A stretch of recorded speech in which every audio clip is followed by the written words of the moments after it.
Adolf Hitler's second speech on July 28, 1922. Hitler's speech. Second speech for Hitler's speech of July 28, 1922.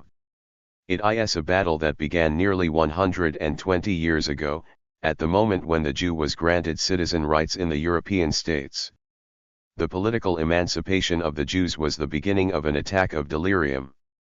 For thereby they were given full citizen rights and equality to a people which was much more clearly and definitely a race apart than all others, that has always formed and will form a state within the state. That did not happen perhaps at one blow, but it came about as things come about today and always do come about, first, a little finger, then a second and a third, and so bit by bit until at last a people that in the 18th century still appeared completely alien had won equal citizen rights with ourselves.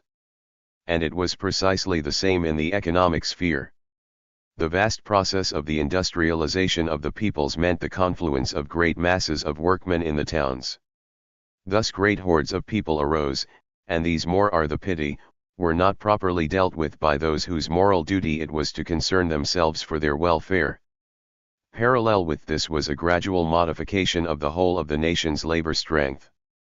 Share capital was in the ascendant, and thus bit by bit the stock exchange came to control the whole national economy.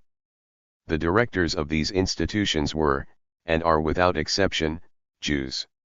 I say without exception, for the few non-Jews who had a share in them are in the last resort nothing but screens, shop window Christians, whom one needs in order, for the sake of the masses, to keep up the appearance that these institutions were after all founded as a natural outcome of the needs and the economic life of all peoples alike, and were not, as was the fact, institutions which correspond only with the essential characteristics of the Jewish people and are the outcome of those characteristics. Then Europe stood at the parting of the ways. Europe began to divide into two halves, into West Europe and Central and Eastern Europe.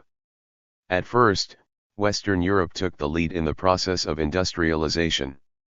Especially in England, crowds of farm laborers, sons of farmers, or even ruined farmers themselves, streamed into the towns, and there